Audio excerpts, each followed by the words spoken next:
பார்த்ததில்லை.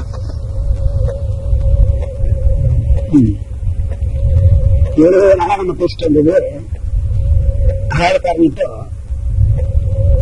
அகக்கரணம் புறக்கரணம்னு சொல்லிட்டு வந்தோம். இந்த அகக்கரணம் புறக்கரணத்துக்கு எடுத்தது அகம்புறம். இந்த கரணம் அப்படிங்கிறது செயல் அப்படிங்கிறது பொருள். கரணம் அப்படிங்கிறது செயல். அதனாலதான் பகவத்கீதையில 3வது யோகத்துல கர்மயோகம் ஒண்ணு கொடுத்துருக்காரு. கர்மயோகம், கர்மம்னா செயல்.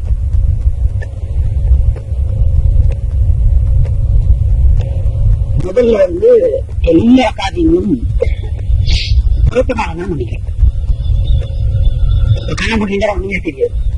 கண்ணை திறந்தா எதிரில் இருக்கிறதெல்லாம் தெரியாது. எதிரில் இருக்கிறது தெரியும்.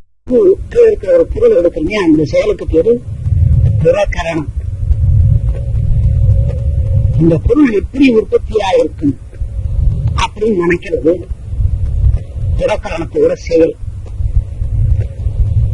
இந்த பொருளை எடுக்கிறது, அப்புறம் அது உண்டாக்கின விதம், அதுக்கப்புறம் அதை அறியற விதம், இதெல்லாம் புறக்கரணத்தின் ஒரு செயல். ஒண்ணு செயலா செய்யணும், இன்னொன்னு அதனோட உற்பத்தி செய்யணும், இன்னொன்னு அதனோட அறிவை சாரும். இந்த மாதிரி ஒரு பொருளை பார்க்கிற காலத்துல அறியாத தன்மையா இருக்கக்கூடிய நிலைக்கு பார்க்கிற போது அது அகக்கரணத்தை தூண்டி வரும். உதாரணத்துக்கு பாருங்க, ஒரு கல்லை பாக்குறீங்க, சாதாரண கல். அந்த கல்லை பாக்குற போது மேலோட்டமா நம்ம கண்ணை திறந்து பாக்குற போது இது ஒரு பாறைன்னு தெரியும். இந்த பாறைன்றது பார்க்கறது கண்ணால அந்த கல்லை பார்த்தது, கண்ணால பார்த்த செயல். கல்லுன்னு உணரும். இது அழியுமா அழியாதாங்கிறது அப்புறம் நம்ம சிந்திக்கிறோம். ஆனா அழியாதுன்னு நினைக்கிறோம். இந்த முழு நிலை செயலும் புறக்கரணத்தை சார்ந்தது. இப்ப அதுல அகக்கரணம் அப்படிங்கிற காலத்துல அந்த கண்ணுக்குள்ள ஏதாவது தெய்வம் இருக்குமா? அது ஒரு சாதாரண சிற்பிக்குதான் அதுல என்ன விதமான தெய்வீக சிலையோ, ஒரு ஆடவன் சிலையோ, ஒரு பொண்ணோ அல்லது இல்ல குழந்தை சிற்பமோ செய்யலாம்னு தெரியும். ஆனா அதே கல்ல பாக்குற போது ஒரு ஆத்ம ஞானியா இருந்தாருக்கு என்ன தெரியும்? இதுக்குள்ள இந்த மாதிரி ஒரு தெய்வீக ஓவியம் இருக்கு அப்படிங்கிறது தெரியும். ஆனா தெய்வீக ஓவியம் இருக்கக்கூடிய கற்பாறைகள் ஒரு சாதாரண சிற்பி இடத்துக்கு போகாது. அந்த கற்பாறை ஒரு ஸ்தபதி இடத்துல போகும். ஸ்தபதிங்கிற போது தெய்வீக சிலைகளை நடிக்கிறவருக்கு பேரு ஸ்தபதி. தெய்வீக சிலைகளை நடிக்கலாம், தெய்வீக உணர்வு பெற முடியாது. தெய்வீக சிலை வெடிக்கலாம், தெய்வீக உணர்வு பெற முடியாது. பார்க்க போனா எத்தனையோ காரியமும் செய்யறாங்க, எத்தனையோ முருகர் செய்யறாங்க, எல்லாம் ஞானியா வந்ததில்லை. ஸ்தபதியும் சிற்பியா தான் வந்திருக்காரு. இப்ப எத்தனையோ பேர் பாருங்க யோசனாதரோட உருவத்தை வரைகிறாங்க, எத்தனையோ பேர் பாருங்க ராமனோட உருவத்தை வரைகிறாங்க, அதை சிற்பத்துல செய்யறாங்க, ஸ்தபதிங்கிற கல்லுல செய்யறாங்க. அவங்களாம் ஞானி ஆகிறது இல்லை. ஆனா யாருக்கு மட்டும் அதுல இருக்கிறது தெரியுங்க? ஒரு மாணவனுக்கு மட்டும்தான் தெரியுதுல இந்த மாதிரி ஒரு தெய்வீக உருவம் உண்டு. ஆனா அந்த மாதிரி சிற்ப கல்லுன்னா ஒரு சாதாரண சிற்பநயம் உள்ள ஓவிய நடத்திலையோ சிற்பி இடத்துலயோ போகாது. அந்த மாதிரி கல் யார் இடத்துல போகணும்? ஸ்தபதி. ஸ்தபதினா தெய்வீக உருவங்களை யார் செதுக்கிறாங்களோ அவங்களுக்கு பேரு ஸ்தபதி. புறக்கரணத்திலேயே நம்ம பாக்குறோம், இந்த கண்ணால கல்லா தெரியாது, அதுல என்ன உருவம் தெரியாது, அது அதிகமா இல்லையாங்கிறதான் பாக்குறோம். ஆனா கண்ண இல்லாத சீக்கிரத்துல நமக்கு தெரியும். அது ஒரு செத்தி பாக்குற காலத்துல இந்த மாதிரி ஓவியத்துல வரையலாம். ஒரு பெண் சிலை, ஒரு ஆண் சிலை, ஒரு குரல் சிலை, இல்ல ஒரு யானையோட பிம்பம் வரையணும். அது ஞானி பாக்குற போது என்ன பண்ணுவாங்க? அந்த ஞானியோட கல்ல படுற வரைக்கும் அந்த சிலை அங்கத்தான் இருக்கும், அந்த கல் அங்கதான் இருக்கும். இப்ப அகத்தனால உணர்ந்தது ஞானி, அதுக்கு கூட செயல் வேணும். ஆனா அந்த அகத்தனால உணரக்கூடிய ஞானி இந்த ஊனக்கண்ணால பாக்குறது, அந்த ஊருக்குள்ள இருக்கக்கூடிய ஞானக்கண்ணால பாக்குறது. இதுக்கு அகக்கரணம் புறக்கரணம். ஞானி தன் புறக்கரணத்தாலேயே பார்த்து கண்டுபிடிக்கிறார், அகத்துக்கு கொண்டு போய் சேர்க்கிறார். ஆனா இது செயலுக்கு அகக்கரணம். இப்ப நம்ம சாதாரணமா பாக்குறதுக்கு பிறக்கிறோம். இப்ப புறம் மதத்தை பத்தி சொல்லவே இல்லை. அவனோட செயல் கர்ணம், அதாவது பிராக்கெட்ல கர்மான்னு எழுதிக்கிறோம். அதை மட்டும் தான் இப்ப சொல்லிட்டு இதோட நிலை ஸ்லோகங்களுக்கு கூட சேரும். என்னோட நிலை ஸ்லோகங்கள் கூட ஒரு ஸ்லோகமே பிரகரணத்துக்கும் வேலை செய்யும், அகக்கரணத்துக்கும் வேலை செய்யும். என்ன மாதிரி ஒரு ஸ்லோகமா இருந்தா கூட சொல்றவங்களை பொறுத்துதான் அந்த ஸ்லோகம். யாரை பொறுத்து? சொல்றவங்களை பொறுத்து, சொல்றவங்களோட பக்தியை பொறுத்து அந்த செயல். இப்ப நம்ம எல்லாம் நிறைய ஸ்லோகங்கள் சொல்றோம். சொல்ற போது அதுல வேண்டுதல் இருக்கிறதுனால வேண்டுதல் இருக்கிறதுனால என்ன கேட்கிறோம்னு கேட்டா, அதுல தெய்வீகம் அந்த ஸ்லோகத்துல பிரதிவிடுதில்லை. வேண்டுதல்ங்கிறதுனால அது பிரகரணத்துக்கு லேசாது. அதாவது பிரகரணத்துக்கு சாரக்கூடியது காமம். இந்த இடத்துல நீங்க காமம் அப்படிங்கிறது தவறுதலா எடுத்துக்க கூடாது. ஆசைங்கிறது வரும். ஒரு ஆண் பெண் சேர்றது கூட காமம்னா நான் அந்த மாதிரி நீங்க அர்த்தம் எடுத்துக்கூடாது. ஆசை. உதாரணத்துக்கு இதை யாருக்கு காட்டுக்கலாம்னு கேட்டா, குந்திஜி யார காட்டலாம்? ஒரு சாதாரணமான பாரம்பரியத்துல வந்தவங்க இல்லை. ஒரு இந்து கலாச்சாரத்துல வந்தவங்க. இந்து கலாச்சாரத்துல மட்டும் வந்தவங்க இல்ல, ஒரு இந்திய திருநாட்டுக்கு வழிகாட்டியாங்க. பாரதம் அந்த வழியில வந்தவங்க குந்தி. ஒரு பெரிய மகான் அவங்களுக்கு ஒரு ஸ்லோகத்தை கொடுக்கிறார். என்ன மாதிரி ஸ்லோகம் கேட்டா, அந்த ஸ்லோகத்தை படிச்ச அந்த தெய்வத்தை உணரலாம், அந்த தெய்வத்தை கண்ணால பார்க்கலாம். அந்த ஸ்லோகத்தை கொடுத்தவர் எவ்வளவு பெரிய ஆளா இருக்கணும், வாங்கின ஆள் எவ்வளவு மதிக்கத்தகுந்த ஆளா இருந்திருக்கும், அந்த மாதிரி கொடுக்குறாங்க. இந்த மாதிரி ஒரு ஸ்லோகத்தை சொல்லணும். கலங்காத அந்த ஸ்லோகத்தில் இருக்கக்கூடிய பெருமையை உணரல. யாரு? குந்தி. ஸ்லோகத்தை சொன்னா என்ன நடக்கணும்னு நினைச்சாங்க. என்னது? இந்த ஸ்லோகத்துக்கு யாரோ ஒரு தெய்வம் வருமானே, அந்த தெய்வம் வந்தா நமக்கு என்ன பலன்னு நினைச்சாங்க. தெய்வம் வருங்கிறத மனசு உணர்ந்தது. ஆனா அதுக்குள்ள வேற என்ன கேட்டது? என்ன வரும்? சரி, அந்த தெய்வத்தை மூலியமா ஒரு குழந்தைய பெற்றுக்கலாமான்னு நினைச்சாங்க. அந்த ஸ்லோகத்தை சொன்னாங்க, தெய்வம் வந்துருக்கு, குழந்தை அப்படியே போடுறது. அதான் காரணம். அதுக்கு என்ன அர்த்தம், அதுல எவ்வளவு பக்தி, அதுல எவ்வளவு தாற்பயம், இதுல என்னென்ன கருத்து ஓவியம் உண்டு, அதுல எவ்வளவு அழுத்தமான ஆன்மீகம் உண்டுங்கிறத அவங்க சிந்திக்கல. என்ன பண்ணாங்க? அந்த ஸ்லோகம் தெய்வீக ஸ்லோகத்தை பிறப்பினாலே உபயோகப்படுத்தினாங்க. பிறப்பினால உபயோகப்படுத்தணும்னு என்னாச்சு? ஆனா அவங்க தெரிஞ்சு தெரியாம சொன்ன அந்த கருத்துக்குள்ள கர்ணன் முதலாள், அதுக்கு பின்னால வந்தவங்க 5 பேர் பஞ்சபாண்டவர். அந்த மந்திர ஸ்லோகத்துக்குள்ள அகமான கருடத்துல என்ன தெரிஞ்சிருந்ததுனாக்கா, இந்த ஸ்லோகத்தை நீ என்னைக்கு சொன்னீங்களோ, என்னைக்கு சொல்லணும்னு நினைச்சையோ, அன்னைக்கே மகாபாரதத்துக்கு தயாராயிடுச்சு. அதுதான் அகக்கரணத்தின் செயல். அவங்க விளையாட்டுக்கு சொல்லி பார்த்தாங்க. புறக்கரணத்துல ஒரு குழந்தைய பத்துக்கலாமான்னு உடலால நினைச்சு பார்த்தாங்க. இதுக்கு தெய்வத்தையும் காமத்தையும் ஒண்ணு சேர்த்தாங்க. இது அது நீங்க புறக்கரணம். தெய்வீகத்தை கூட காமத்துப்பாலா மனசுக்கு ஒத்து பார்க்கறது. தெய்வீகத்தை கூட வெறும் காமத்துப்பாலா. இப்ப நீங்க ஆண்டாள் கூட அந்த காமத்துக்கால அவங்க என்ன பண்ணாங்க? பக்தியை வச்சுட்டாங்க. என்ன பண்ணாங்க? அதை ஒரு இனப்பெருக்கு விஷயத்துக்கே உபயோகப்படுத்தலாம்னு நினைச்சிட்டாங்க. கர்ணன் பிறந்தாச்சு. அதை சொல்லவும் நினைக்கிற போது என்ன தயாராயிடுச்சு? மகாபாரதத்தும் தயாராயிடுச்சு. அந்த ஸ்லோகத்துல பிறந்தவன் கர்ணன். அது பிறக்கிறது. ஆனா கர்ணனோட ஆணைப்படி என்ன இருந்தாலும் சாகும், செத்து பெறுவது உறுதி. 5 பேரோட சேர்ந்த 6வது ஆளார ரெண்டு பாண்டவரோட கர்ணன் சேர்ந்த 6 பேரு. இந்த பக்கம் நிலவரோட இருந்தா 101. இல்ல ஒண்ணு கூட வைப்போமே, 2லையும் சாவு, 100லையும் சாவு, 6லையும் சாவு, 7லையும் சாவுனாங்க. இந்த பக்கம் 100 பேரு. ஏதா தீர்மானம் ஆயிடுச்சு.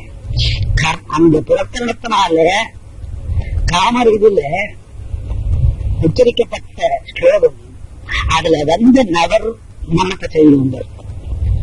புறக்கரணத்துல ஸ்லோகம்னா அவ்வளவு பலன் உண்டு. அதை சரியா சொன்னா புறக்கரணத்துல வரக்கூடிய பலனே ரொம்ப இன்பமா இருக்கும். சரி, அதோட முடிஞ்சதா மகாபாரத யுத்தமும் முடிஞ்சிருக்கு. இதுல என்ன ஒரு விஷயம் கேட்டா, புறக்கரணத்தினால சொல்லப்பட்ட அந்த ஸ்லோகத்தினாலே இடத்துக்கு கர்ணன் தான் இருக்கிற வரைக்கும் யாருமே தெரியாது போச்சு. எந்த மாதிரி ஸ்லோகம் அதத்தினால தெய்வீகத்தை உணரக்கூடிய காரணமான மந்திரம். எதுக்கு உபயோகப்படுத்தினாங்க? அதுல பாருங்க, ஒரு ஆணிடத்துல கொடுக்கல அந்த மந்திரத்தை. யாரிடத்துல கொடுத்தாங்க? ஆனா பெண்ணுக்கு புத்தி பின்னா பிரிவாங்க. அதனால ஒரு வீட்டுல அம்மாவையும் பொண்ணையும் ஒன்னா சேர்க்கக்கூடாது. எல்லா வீட்லையும் எங்க வீட்லயும் எங்க வீட்டுல எல்லா வீட்லையும் அம்மா பொண்ணு ஒண்ணு சேர்ந்து குசு குசுன்னாங்கன்னா குடும்பம் 4 ஆயிரும். எல்லாரும் என்ன மாதிரி அம்மா என்ன மாதிரி பொண்ணா இருந்தாலும் மீறி அண்ணன் தம்பி எல்லாம் தனித்தனியா போடுவாங்க. அதனால பெண்ணிடத்துல அந்த ஆமா இந்த மந்திரத்தை எப்படி உபயோகப்படுத்துறாரு, அதுக்குள்ள எவ்வளவு அபகரணமான விஷயங்கள் இருக்குது பாருங்க. அந்த குழந்தையால மகாபாரத ஆரம்பமாகி அது தர்மனா விளங்கி அது பல கோலம் வரைக்கும் தன்னோட மகனுக்கு தெரியாம இருந்து இதை உணரக்கூடிய ஆள் 2 பேர் இருக்கிறாங்க, பீஷ்மனும் கிருஷ்ணனும். இந்த மந்திரத்தோட சட்டப்படி இவ்வளவு காலம் வரைக்கும் சொல்லக்கூடாதுன்னு ஒரு தாற்பயம் அதுல அதிகரணத்தோட பலன்ல இருந்து. அதனால கர்ணனும் பீஷ்மர் என்ன சொல்லவே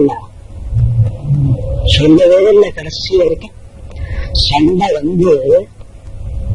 சமாதானம் கடந்து போய் சண்டை வந்ததுக்கு அப்புறம் இவன் மகனாக்கும் அப்படின்னு சொல்றதுதான் தெரிய வந்தது. சண்டைக்கு தீர்மானம் ஆயிடுச்சு.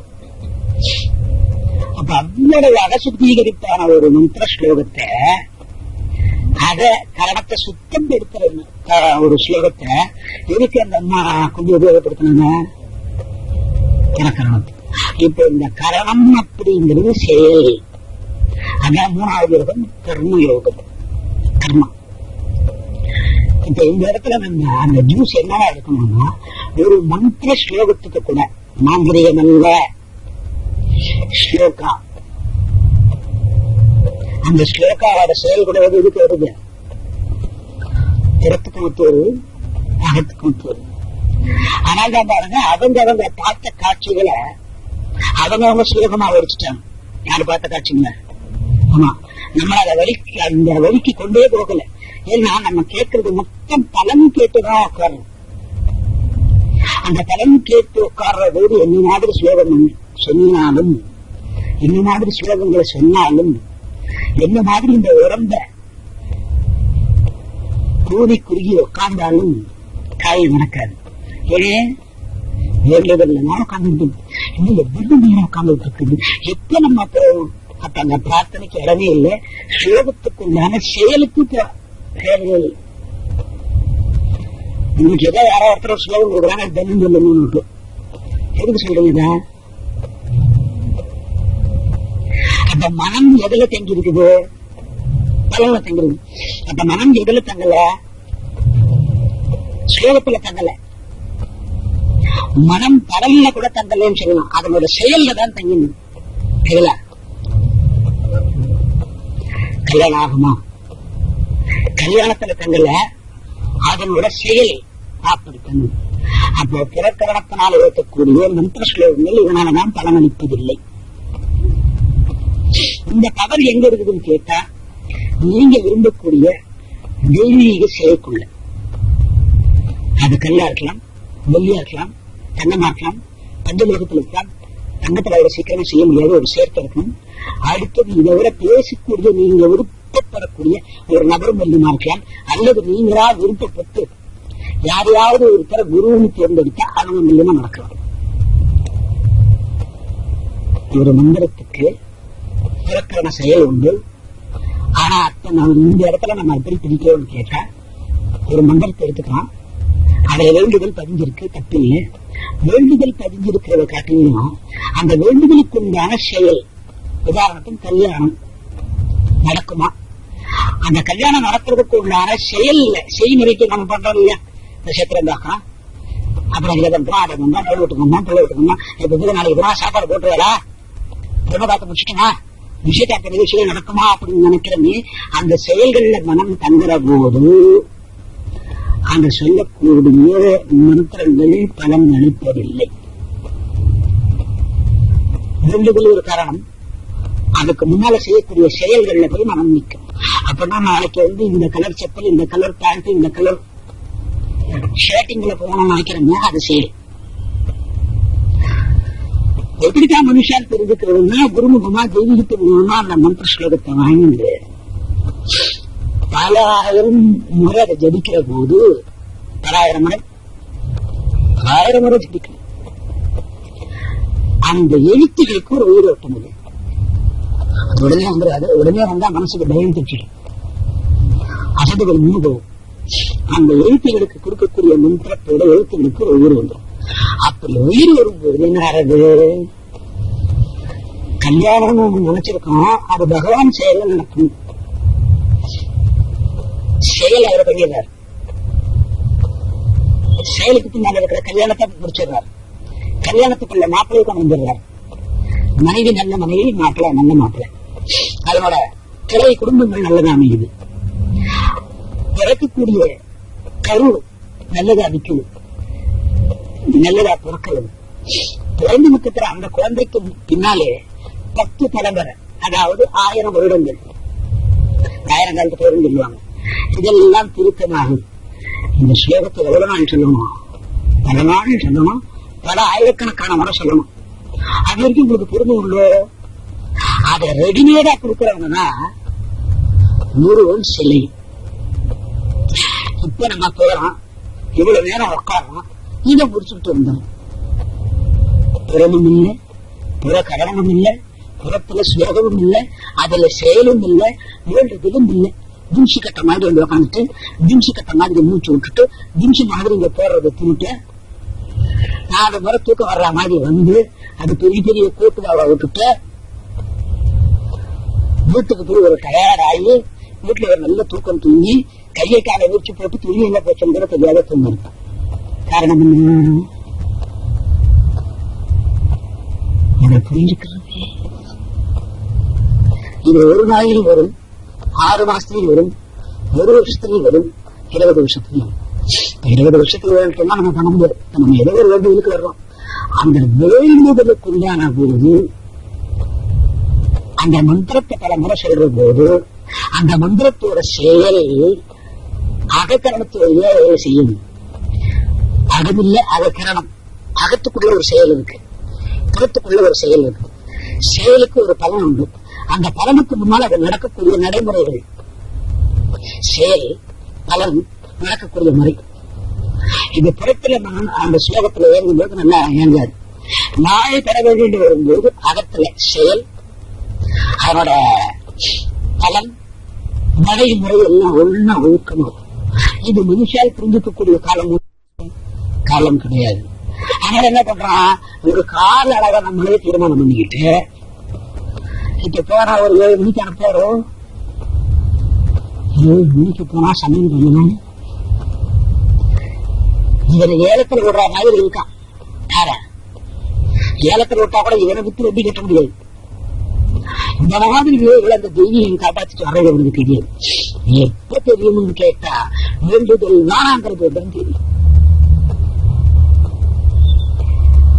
ஏதோ போறான், அந்த போறாங்க வந்தாங்க, பெருமையை கொண்டாங்க, கல்யாணம் ஆச்சுன்னா அப்படி வரக்கூடிய குழந்தை பாருங்க, ஒரு டாக்டர் ஒரு இடம் அனுபவம் நல்லா இருக்கும்.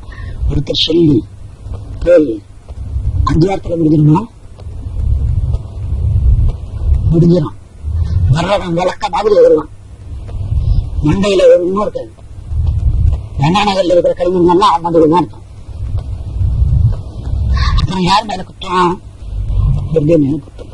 அந்த பிறப்புல செல்லக்கூடிய ஸ்லோகத்தை கூட இவங்க சொல்றது இல்லை. மனம் அதிலேயே பேதலிச்சுட்டு பலன் பலன் பலன் பலன் பலன் பலன் உள்ள செய்திக்குள்ள நடக்கக்கூடிய தன்மை அதிலேயே இப்படி இருக்கிறதுனால பிரெயினோட பவர் எக்ஸாஸ்ட் ஆகி வெளியே போயிடுது. பிரெயினோட பவர் என்னங்க டயர்டு ஏதாச்சு எக்ஸாஸ்ட் ஆயிடும். ஏன் கொடுத்திருக்கக்கூடிய மந்திரம் அவ்வளவு ஸ்லோகம் அவ்வளவு அறியாமல் இந்த லலிதா சகஸ்ரநாமம் எடுத்துக்கிட்டீங்கன்னா ஒவ்வொரு இன்ச்சு பை இன்ச் அந்த அர்த்தம் தான். விஷ்ணு சகஸ்ரநாமம் எடுத்துக்கிட்டீங்கன்னா இன்ச்சு ஒவ்வொரு எழுத்துக்கும் பவர் உண்டு. ஸ்டீல போறானே அந்த எழுத்துக்கு ஒரு பலன். வெறும் ஸ்டீ எழுதுறாங்க பாருங்க, அதுக்கு கூட ஒரு அர்த்தம் இருக்கிறாங்க. ஏழு மகனா ஓடு சொன்னாது அகார உகார மகார மாக்கல் அழைத்தல் காத்தல். அதுக்கு ஒரு பொம்பளை, இதுக்கு ஒரு பொம்பளை, 3 பொம்பளை, இது அப்படி எல்லாம் கிடையாது. ஸ்ரீனா லட்சுமி விஷ்ணு. இப்ப நீங்க கந்த சஷ்டி வாசிக்கிறீங்க, அதுல கூட அந்த மாதிரி இந்த மாதிரி உள்ள ஒரு தோற்றங்களை நம்ம என்ன பண்றோம், பலன் எழுதி கேட்கும். தோத்திரம் அப்படின்னா எப்ப வேணாலும் செய்யலாங்கிறது பொருள். தோத்திரம்னா இந்த தோத்திரம் அப்படிங்கிறது கிறிஸ்துவ வாசகத்துல வரும். ஆனா கையாளப்பட்டது இந்துவில இருந்து தான். இதுல இருந்து தோத்திர ஜபம் நம்ம மட்டும் என்ன பண்றான், நம்ம சாமி பெரிய லட்சியா போடுது, வாயை நிறைஞ்சு பக்கத்து விட்டு கூட நாட்டம் வரணும். இதுக்கு பேர் தோத்திரம். அதை தொடர்ந்து செஞ்சா ஜபம். நம்ம அதை உட்காந்து செய்யணும். அவங்க தோத்திரம்னா பாதி உடலை வந்து தரையில பெறும்படியா மண்டிட்டு கேட்கிறாங்க.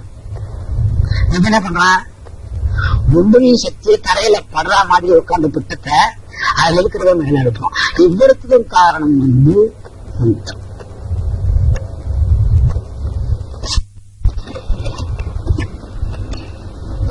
அதாவது பாத்தீங்கன்னா மந்திரம் அப்படிங்கிறது உருவானது. நீங்க இப்ப நடத்த மாந்திரிகம் தப்பா எடுத்துக்க கூடாது. மாந்திரிகம் அப்படிங்கிறது வேற, மந்திரம் அப்படிங்கிறது வேற. ஆனா எல்லாத்துக்கும் இதுல உள்ள எழுத்துதான் அதுல உண்டு, அதுல உள்ள எழுத்துதான் இதுல உண்டு. மாந்திரிகத்துக்கும் மந்திரத்துக்கும் ஒரே வகையான எழுத்துக்கள். உபயோகப்படுத்துற விஷயத்துல உபயோகப்படுத்தக்கூடிய காரியங்களை வச்சு ஸ்லோகம் மாந்திரிகமா மாற்றப்படுது. ஸ்லோகம் மாந்திரிகமா மாற்றப்படுது.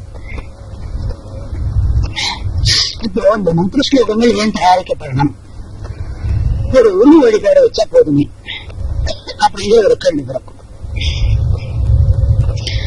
மந்திரங்களுக்கு உள்ளக்கூடிய பிரத்யேக தன்மை என்னன்னு கேட்டா, புறத்தை வந்து தன்பால் இழுத்து மையமாதிக்க வச்சு தெய்வீகத்து சம்பந்தமான விஷயங்களை உணர வைக்கும். அதனால ஒரு ஆன்மீகவாதி ஆயிட முடியாது, அல்லது ஒரு குரு மகாராஜ் அப்படி ஆயிட முடியாது, அல்லது ஒரு ஞானியா ஆயிட முடியாது. அது ஒரு முதல் வகுப்பு மாதிரி ஒரு ஆன்மீகத்தை உணர்த்தக்கூடிய லெவலுக்கு கொண்டு வந்து சேர்க்கும். சில அச்சரங்கள் வெளியில உள்ள விஷயங்களை தனக்கு சொந்தமாக்கிக்கிறதுக்கு சில ஸ்லோகங்கள் வேலை செய்யும். அந்த மாதிரி செய்யற காலத்துல அதுக்கு மந்திரம்.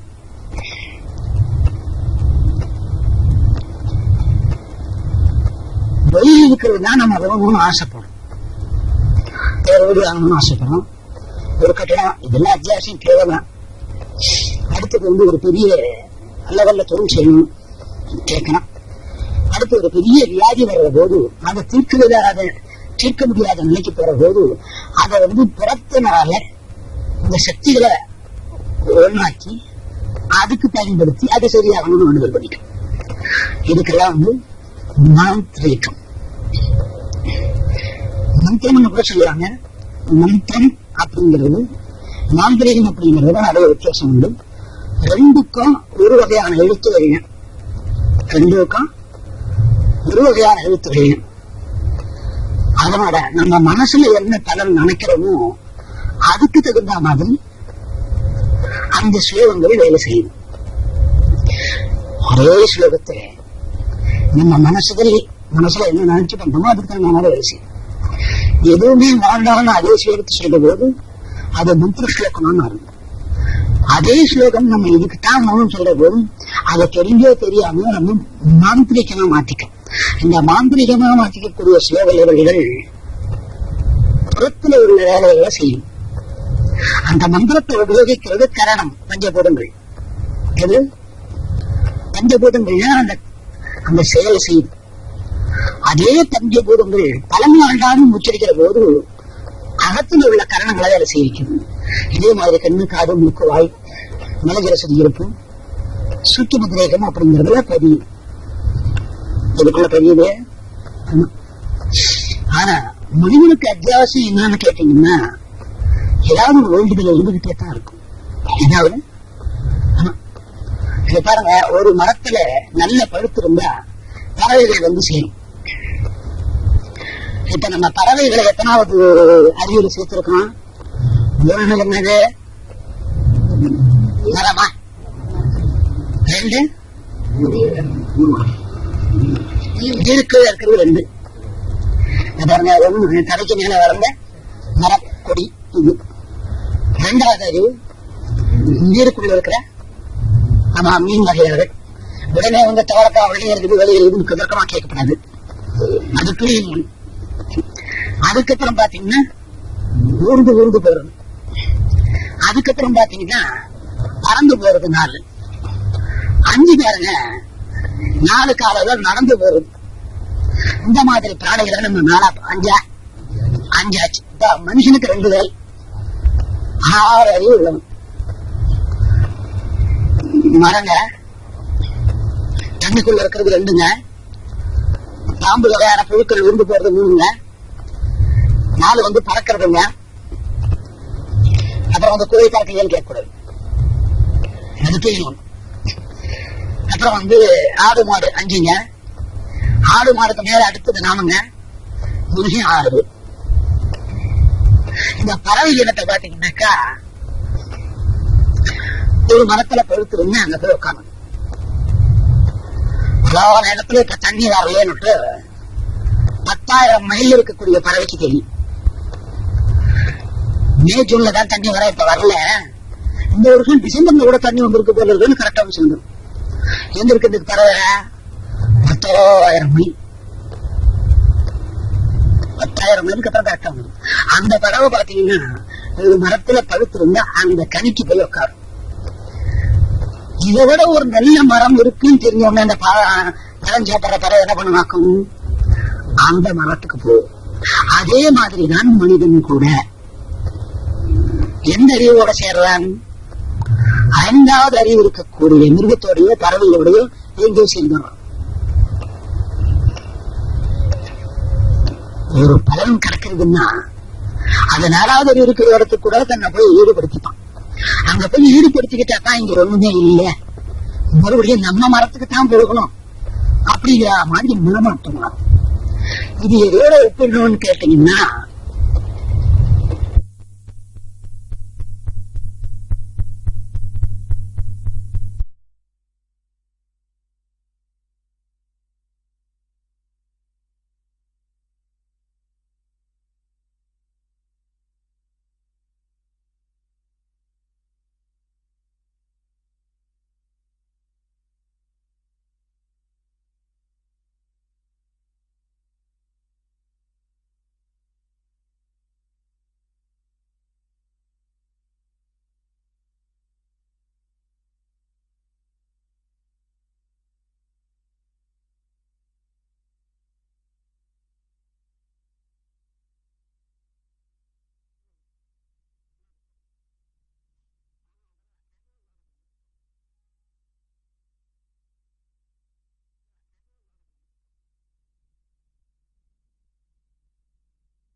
அப்ப நம்ம இதுக்கு தான் மௌனம் சொல்ற போதும் அதை தெரிஞ்சோ தெரியாம நம்ம மாந்திரிகமா மாத்திக்கும். இந்த மாந்திரிகமா மாற்றிக்கக்கூடிய சிவவல்லவர்கள் புறத்துல உள்ள வேலைகளை செய்யும். அந்த மந்திரத்தை உபயோகிக்கிறது கரணம், பஞ்சபூதங்கள். எது பஞ்சபூதங்கள் அந்த அந்த செயலை செய்யும். அதே பஞ்சபூதங்கள் தலைமை ஆண்டாலும் உச்சரிக்கிற போது அகத்துல உள்ள கரணங்களை வேலை செய்யும். இதே மாதிரி கண்ணு, காது, மூக்கு, வாய், மலஜலசம் இருப்பு, சுற்றி முதிரேகம் அப்படிங்கிறதுல பதியும். இதுக்குள்ள பதியுது. ஆனா மனிதனுக்கு அத்தியாவசியம் என்னன்னு கேட்டீங்கன்னா ஏதாவது ஒரு வேண்டுதல் இருந்துகிட்டே தான் இருக்கும். ஏதாவது இத பாருங்க, ஒரு மரத்துல நல்ல பழுத்து இருந்தா பறவைகள் வந்து சேரும். இப்ப நம்ம பறவைகளை எத்தனாவது அறிவுரை சேர்த்திருக்கோம்? என்னது மரமா? 2 இருக்கிறது 2. பாருங்க, ஒண்ணு தரைக்கு மேல வளர்ந்த மரக்கொடி இது. 2வது அறிவு நீருக்குள்ள இருக்கிற மீன் வகையாளர்கள். உடனே வந்து தவறக்கா உடனே இருக்குது வெளியே இருக்குதுன்னு கிதற்கமா கேட்கப்படாது. அதுக்குள்ள அதுக்கப்புறம் பாத்தீங்கன்னா ஊர்ந்து போறது. அதுக்கப்புறம் பாத்தீங்கன்னா பறந்து போறது 4. 5 பேருங்க 4 காலையில நடந்து போறது. இந்த மாதிரி பிராணிகளை நம்ம 4 5 ஆச்சு. மனுஷனுக்கு 2 வேல், 6 அறிவு உள்ளவன். மரங்க தண்ணிக்குள்ள இருக்கிறது 2ங்க. பாம்பு வகையான புழுக்கள் உருந்து போறது 3ங்க. 4 வந்து பறக்கிறதுங்க. அப்புறம் வந்து கோழி பறக்கைகள் கேட்கக்கூடாது, அது செய்யணும். அப்புறம் வந்து ஆடு மாடு 5ங்க. ஆடு மாடுக்கு மேல அடுத்தது நாமங்க, மனுஷன் 6. இந்த பறவை இனத்தை பாத்தீங்கன்னாக்கா ஒரு மரத்துல பழுத்து இருந்து அங்க போய் உட்காந்து இடத்துல இப்ப தண்ணி வரலன்னுட்டு 10,000 மைல் இருக்கக்கூடிய பறவைக்கு தெரியும். மே ஜூன்ல தான் தண்ணி வர, இப்ப வரல. இந்த வருஷம் டிசம்பர்ல கூட தண்ணி வந்திருக்கு போல இருக்குன்னு கரெக்டா சொல்லுங்க. எங்க இருக்கு பறவை? 10,000 மைல். 10,000 மைலுக்கு அப்புறம் கரெக்டா வரும். அந்த பறவை பாத்தீங்கன்னா ஒரு மரத்துல பழுத்து இருந்தா அந்த கனிக்கு போய் உட்காரும். இதை விட ஒரு நல்ல மரம் இருக்குன்னு தெரிஞ்சவங்க அந்த பழம் சாப்பிட்ற பறவை என்ன பண்ணுவாக்கும்? அந்த மரத்துக்கு போகும். அதே மாதிரிதான் மனிதன் கூட எந்த அறிவோட சேர்றான்? 5வது அறிவு இருக்கக்கூடிய மிருகத்தோடைய பறவையோடைய எங்கேயோ சேர்ந்துடும். ஒரு பலன் கிடைக்கிறதுன்னா அது 4வது அறிவு இருக்கிற இடத்துக்கு கூட தன்னை போய் ஈடுபடுத்திப்பான். அங்க போய் ஈடுபடுத்திக்கிட்டா தான் இங்க ஒண்ணுமே இல்லை, மறுபடியும் நம்ம மரத்துக்கு தான் போகணும் அப்படிங்கிற மாதிரி மனமாட்டோம். இது எதோட ஒப்பிடணும்னு கேட்டீங்கன்னா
அதாவது பாருங்க, இந்த பறவைகள் மாதிரி பறவைகளுக்கு கூட பாருங்க, நம்ம இந்த மரத்துல இருந்து இந்த மரத்துக்கு போனது தப்புங்கிறது தெரியும். இதுக்கு பறவை, இந்த பறவையோட உதாரணத்தை ஒரு சாதாரண மனிதனுக்கு ஒப்பிடலாம். கொள்ளலாம். இங்க இந்த பிரச்சனை தெரியல, இந்த வீட்டுக்கு போனா இல்ல அந்த சாமி கிட்ட போனா இந்த கோயிலுக்கு போனா நடக்குமா அப்படின்னு மனுஷன் போயிடுவான். ஆனா அந்த பறவை காலத்தாமதம் இல்லாம திரும்பி வந்துடும். அதுக்கு 4 அறிவு, 5 அறிவு இருக்கிற மிருகங்களுக்கு தீனி கொடுத்து வச்சிருந்தா இருக்கிற வரைக்கும் இருக்கும்.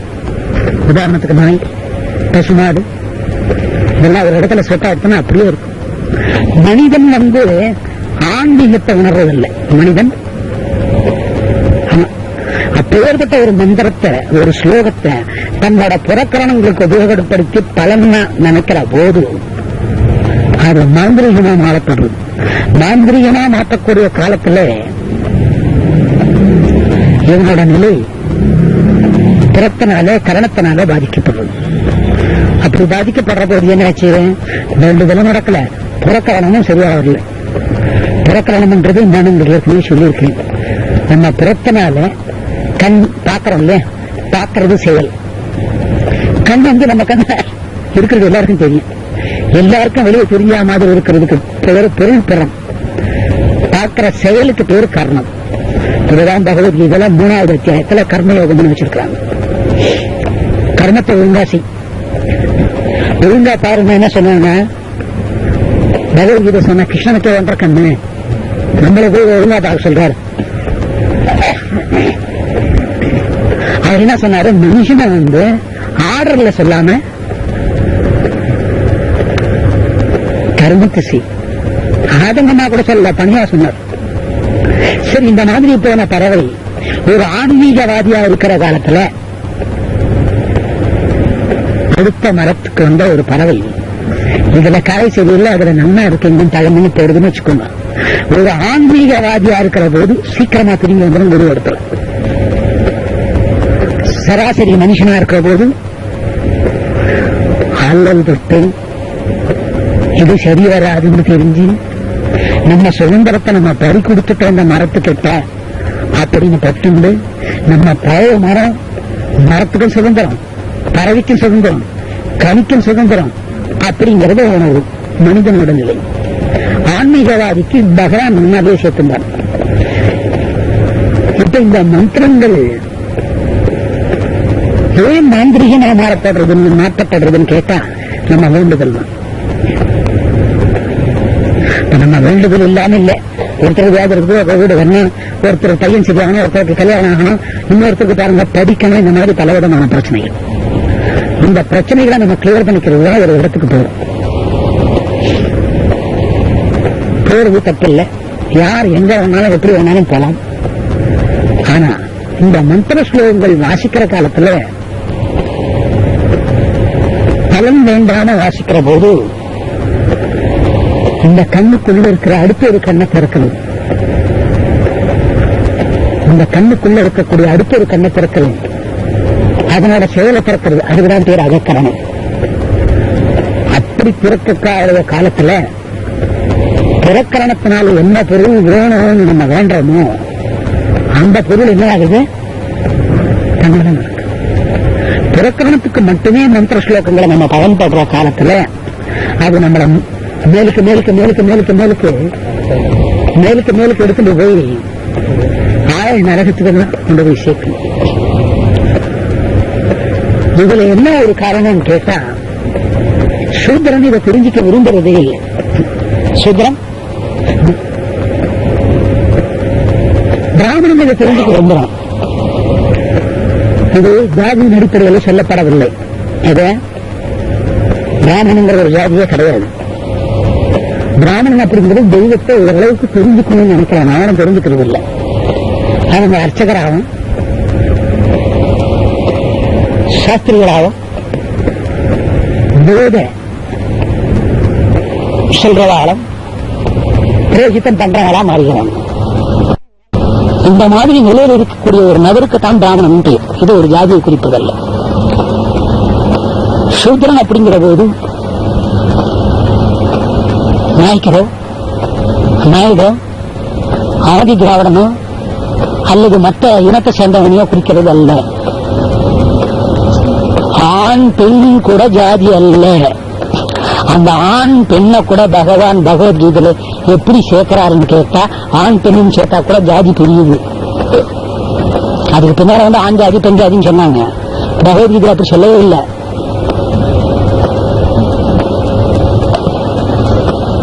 சூத்ரால் பிராமணா, தெய்வத்தோட உண்டு இதை தெரிஞ்சுக்கலாம் நினைக்கிறவன் பிராமணன்.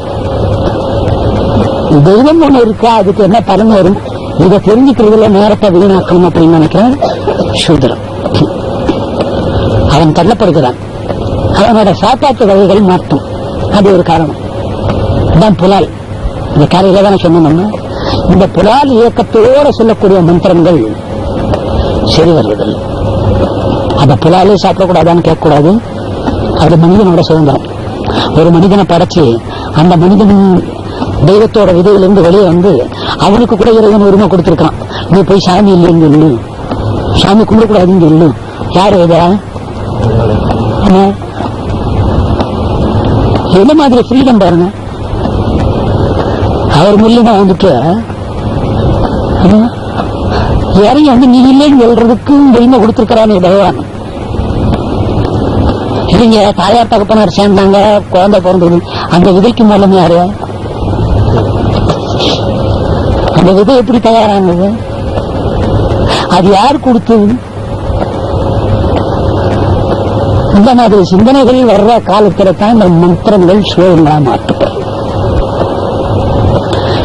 கட்டாயமா சாமியை தெரிஞ்சுக்கிட்டு தான் ஆகணுன்றது கட்டாயம் கிடையாது. சாமி இருக்குது, விழுந்து விழுந்து கும்பிடுங்கன்னு சொல்றது வந்து சொல்லப்படல. சாமிங்கிறது ஒண்ணு இருக்குதுன்னு சொல்றா, அதை ஒண்ணு அறிவால கண்டுபிடிச்சுக்கோ. இதுக்கு நீ 24 மணி நேரம் செலவு பண்ண வேண்டாம். நீ சாமி இல்லைன்னு சொல்றியா, அதுக்கு உனக்கு உரிமை உண்டு. சாமி இல்லைன்னு சொல்றவன் கூட இதனோட ஓரத்துல கொஞ்சம் ஒதுங்கினான்னு வச்சுக்கோங்க, இதை பத்தி தெரிஞ்சுக்கலாம். சாமியை தியானம் பண்ண வேண்டாம், கும்பிட வேண்டாம், கோயிலுக்கு போக வேண்டாம், தேங்காய் உடைக்க வேண்டாம், கற்பூரம் கொடுக்க வேண்டாம், என்ன சொல்லப்பட்டது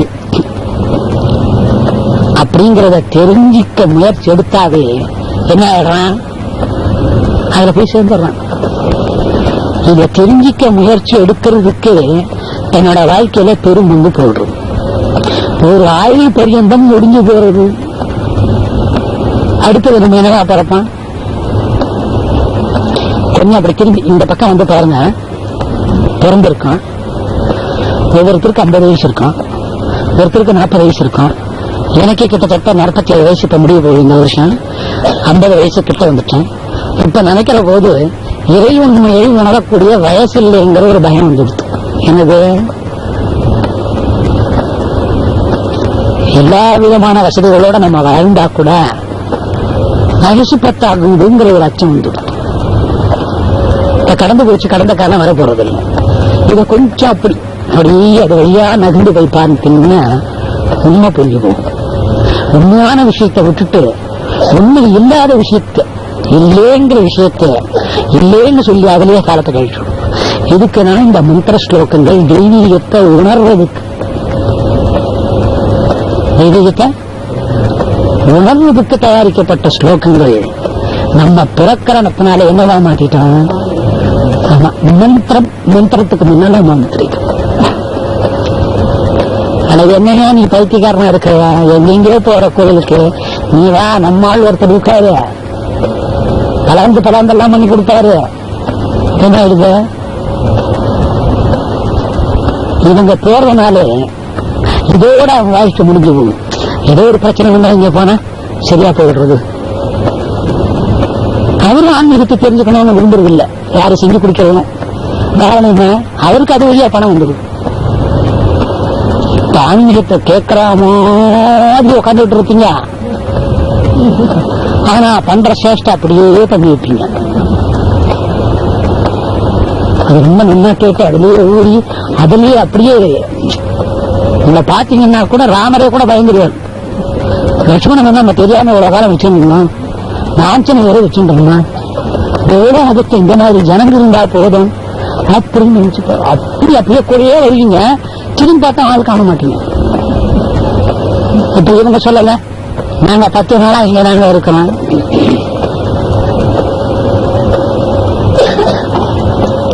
எல்லாத்துக்கும் மூலாதாரம் மனமும் மொழியும். இப்ப நமக்கு பேசக்கூடிய சக்தி இறைவன் கொடுக்கலன்னு வச்சுக்கோங்க, ஊரெல்லாம் எப்படி இருக்கும், செய்க மயமா தான் இருக்கும். இவன் கை காட்டுவான், அவன் கை காட்டுவான், யாருக்குமே விளங்க. அதனால மொழி எழுத்து வடிவத்தில் இறைவன். அதுல பாருங்க சத்தம், அந்த சத்தத்துக்குள்ள ஒரு துணி. யாருங்க உங்க அப்பா கண்டுபிடிச்சாருங்களா தமிழ்? எங்கன்னா கண்டுபிடிச்சாரா? தமிழ் யார் கண்டுபிடிச்சது? சரஸ்வதி ஒரே புழுவா. நம்ம தமிழ்ல படிச்ச வார்த்தை எத்தனை? தமிழ் வாழ. அது இன்னும் செத்து போற மாதிரி அது இருக்குதான் போகுது. வாழைன்னு சொன்னவங்க எல்லாம் நேராங்க செத்து போடுவோம். நாங்க செத்து போறோம், அதனால வாழ. இது கூட நல்லா இருக்கு.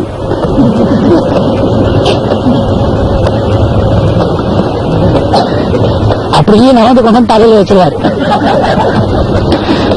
தீபம் தீபம் நைவேத்தியம் கண்டம் புஷ்பம் சமர்ப்பியாமி கோயில.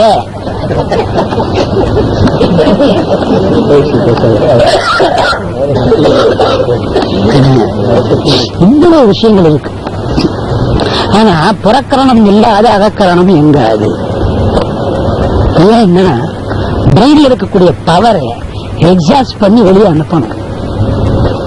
மூக்கில சளி சேர்ந்துக்கிட்டு என்ன பண்ணலாம் இல்லைங்க, அதை நான் வெளியே எடுத்து தின்னுடுவேன்னு சொல்றவனும் உண்டு.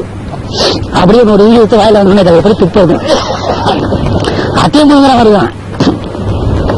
அது என்னப்பா, அது மூக்கு வழியா வெளியே வரமாட்டேங்குது, வாய் வழியா எடுத்தா அது இன்னும் ஒரு புளிப்பா இருக்குது, நனத்தான் இருக்குது. அதை நம்ம எக்ஸாஸ்ட் இல்லைங்களா? அப்பதான் அது சரியா வரும். இந்த புறக்கரணம் உலகத்தில் இருக்கக்கூடிய காம குரோத லோப மதம் ஆச்சரியம் மூலியமா எக்ஸாஸ்ட் ஆகும். இப்ப நேரா போனோடனே அப்பான்னு குழந்தை வரும், உடனே அந்த குழந்தைய கட்டி பிடிக்கிறாங்க பாருங்க, அது எக்ஸாஸ்ட். அவ்வளோ பலுவெல்லாம் ஆபீஸ் பலுவெல்லாம் கண்ணா அப்படின்னு கட்டி பிடிச்சாருன்னா என்ன ஆகும்? அது ஒரு எக்ஸாஸ்ட். நல்லா தூங்கி எழுந்துக்கிறாங்க காலையில, உடம்பு தக்கையா இருக்கு. ஏன்னா ஆபீஸ்ல என்ன பண்ண அதே தான் பண்ணிட்டு இருந்தாரு.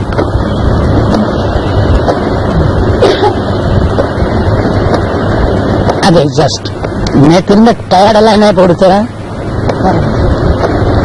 என்னங்க, என்ன சார் சௌக்கியமா? சௌக்கியங்க, அதோட போடித்தானே வீடு வாங்கிட்டீங்களா? வாங்கிட்டீங்க, அது எக்ஸாஸ்ட்.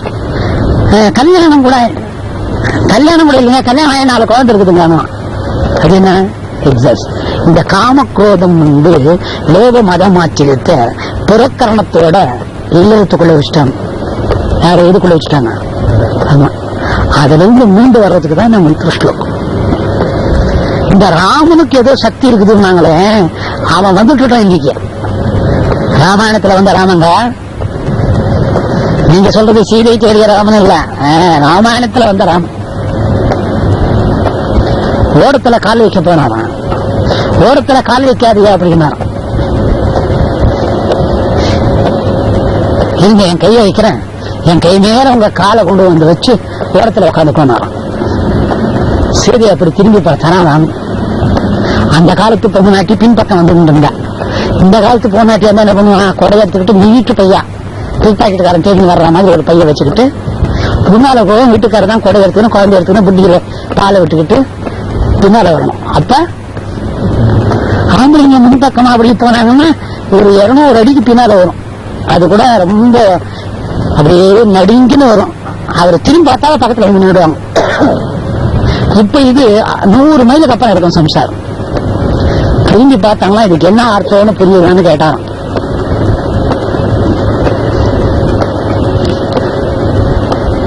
தெரியலையா அந்த அம்மா கண்டால. இப்ப அர்த்தம் கேட்டா என்ன சொன்னாயோ கவனம் உக்காரியா? ஆமா, பெருசா சொல்லிட்டேன். அப்புறம் அதுக்கப்புறம் என்ன அவங்க வாயில வருமோ அத்த முடிக்க டோன்ட் டாக் பெருசா கண்டுபிடிச்சாரு. கம்முன்னு உக்காரு. அவன் கவுக்காத கொண்டு போய் அந்த கரைசில கேட்டான். அப்புறம் அப்படி மாதிரி நீ நேரடி வந்துடு பார். அப்புறம் உனக்கு என்னென்ன காணாது போகுது போ, டயரோட ஓட போறீங்க. அப்புறம் இவரே கேட்டாராம், என்னப்பா நீ இங்கேயோ நடந்து வந்தியா? நடந்து வந்து ஒரு பொண்ணோட கல்லு என்னமோ பொண்ணா மாறிட்டான். உன் கால் பட்டதுக்கு ஒரு கல்லு பொண்ணா எடுத்து இப்ப அதுக்கு என்ன நேரம்? அதுக்கு ஒண்ணும் இல்லப்போ, இந்த ஓடம் வந்து பொம்பளையா மாறிடுச்சுன்னா நான் என்ன பண்ணுவேன்? அவரு இதப்பா வேற ஒரு ஓடம் வாங்கி கொடுத்துறேன். அது பிரச்சனை இல்லைங்கோ, என் சம்சாரம் என்ன சண்டை பிடிச்சுக்கான், நீ இந்த பொம்மநாட்டி எவ்வளவு காலமா வச்சுக்கிட்டு இருக்கிற அப்படின்னு. அப்ப ஓடம் ஓட்டினவனுக்கு யாரு மேல பக்தி இருந்தது? பொண்டாட்டி மேல பயந்து போய் ஏன்னா அது பொண்ணா மாறிடுச்சுன்னா அப்ப எவ்வளவு கவனம் அந்த ஓடம் ஓட்டக்கூடிய ஒரு நபர் வேறொரு பொண்ணு வச்சுக்கிட்டு இருக்கிறதா தன்னோட மனைவிக்கு தெரியக்கூடாது. நமக்கு மனைவி வேற ஒரு பெண் இல்லைங்கிறது தெரியுது. இந்த ஓடத்தை கூட பெண்ணாக்கினா தன் மனைவி ஒத்துக்காது. ராமனுக்கு இருக்கக்கூடிய சக்தி கூட தன் மனைவி ஒத்துக்காது. ஒரு இடத்துல எப்படி ஓடக்காரன் தன்னோட மனதை பதி வச்சுட்டான். அப்ப ஓடக்காரன் எவ்வளவு அற்புதமானவன். இந்த ஓடக்காரனுக்கு இருந்த அறிவு தசரதனுக்கு இல்லை.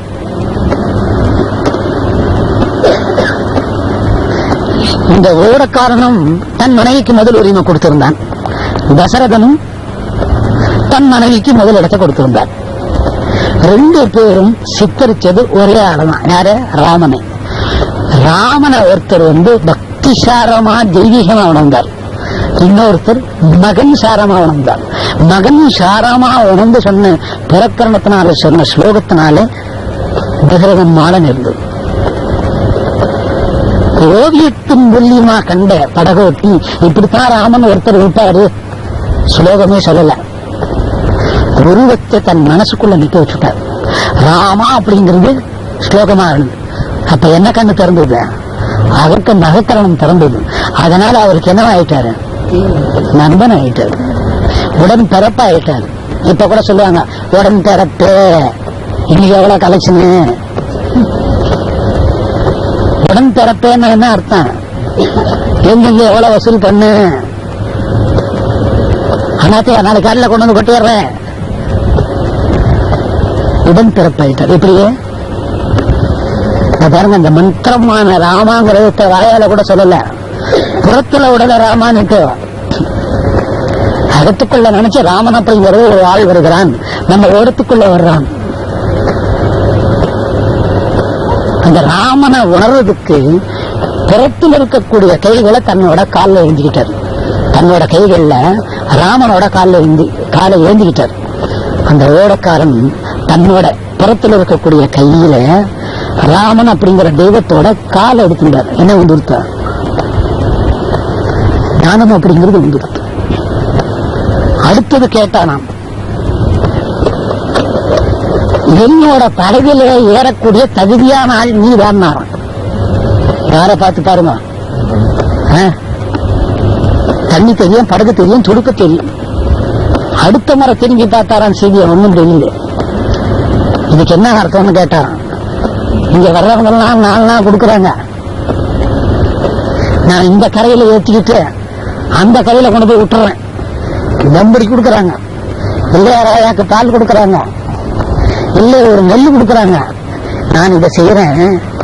என்னோட படகு வந்து எவ்வளவோ பெருமை வாய்ந்தது. இந்த ராமாங்கிற படகுல ஒரு முறை ஏறிட்டா பிறக்காத நிலைக்கு கொண்டு போய் சேர்த்துற. நான் அக்கறைக்கு தான் சேர்க்கிறேன், நீ அதுக்கப்புறம் இருக்கிற ஆன்மீகத்துக்கு சேர்த்துற. இதுல பாருங்க, மந்திரமே கிடையாது. நிலவும் அந்த எழுத்து மானசீகமா, எழுத்து எப்படி எழுதுறதுன்னு கூட தெரியாது. மானசீகமா தெய்வீகமா இருக்கக்கூடிய எழுத்துகளுக்கு எழுத்தே தெரியாது.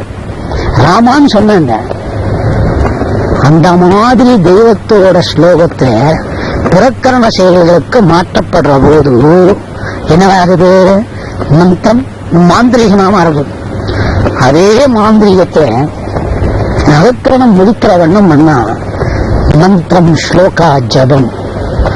அதுதான் உங்களுக்கு 1.25 வரி, மிஞ்சி போனா 2 1.25 வரி பகவத்கீதை. 1.25 வரி எழுதின திருவள்ளுவர் பாருங்க. என்னமோ திருக்குறள் எல்லாம் சொல்லிக்கிறாங்க. 1330 பாட்டு.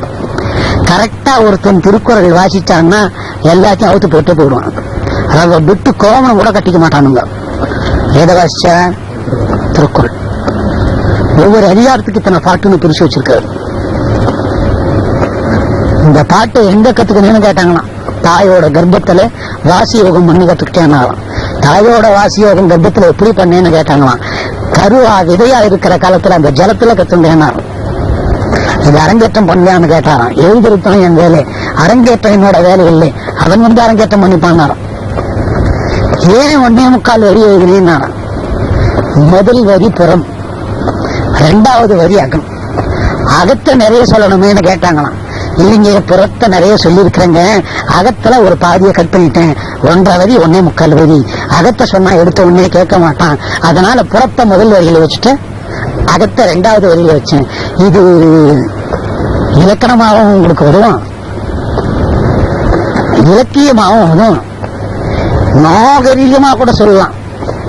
என்னன்னுட்டு திரு குறள் அப்படின்ட்டு. இத சாமிக்கு எடுத்துக்கலாம், சாமி இல்லைன்றதுக்கும் எடுத்துக்கலாம். அதனால 1.25 வரி எழுதிட்டார்.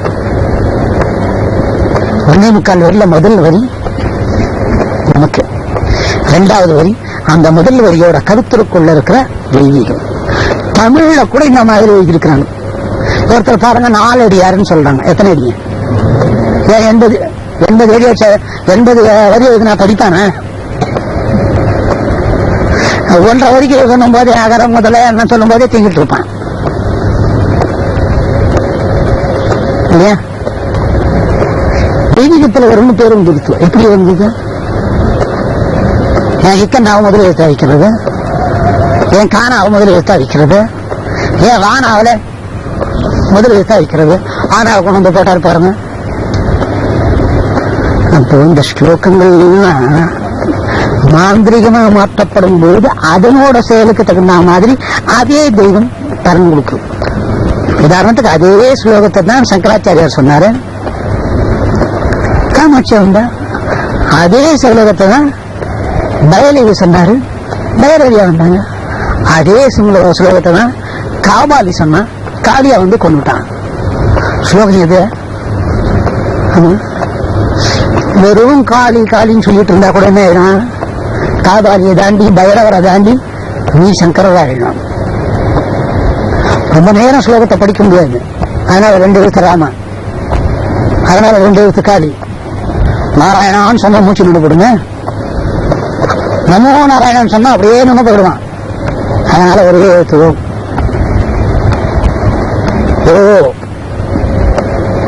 2 வாய் இப்படி கூந்து இம் ஓ ஓங்காரம். அகாரம் குயிற போது மகாரம், அகாரம் குயிற போது உகாரம், முடிகிற போது மகாரம். ஓ வித்யாத மனுஷன் சொல்லுவாங்க, கேட்கறீங்களா? காரணம் என்ன? மந்திர ஸ்லோகம் மாந்திரிகமா மாற்றி பலன் வர்றது. சரி, அப்படியாவது நீ தெய்வத்தை தெரிஞ்சுக்கோ அப்படின்னு சொல்லிட்டு இருந்தா ஸ்லோகங்கள் வெடிக்கப்பட்டு. இந்த ஸ்லோகத்தோட அர்த்தம் என்னன்னா ஒரு தெய்வீகத்தோட சுருக்கம். என்ன படத்துக்கு போயிட்டு வந்தீங்க அப்படின்னா தெரியாது. எங்கெங்க போயிட்டு வந்தீங்க? அந்தேவா. நீ உடனே என்ன பண்ணீங்க? நான் யாரையும் கூப்பிடுங்க அந்தேவான்னுட்டு. நீங்க சுருக்கமா தெருவில் போய் நின்று அந்தேவான்னு கூப்பிட்டா என்ன ஆக? யார பார்த்துட அந்தேவான்னு கூப்பிடுற அந்த ஒரு அறை விடுவாங்க.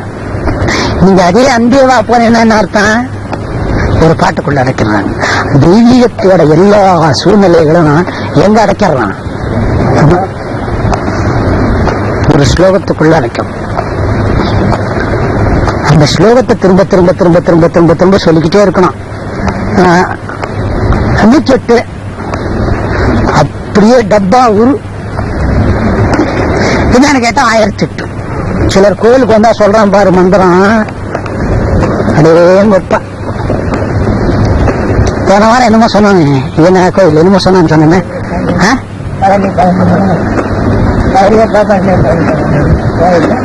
ஆமா, என் காதுக்கு என்னமோ கேட்டதா சொன்னேன்.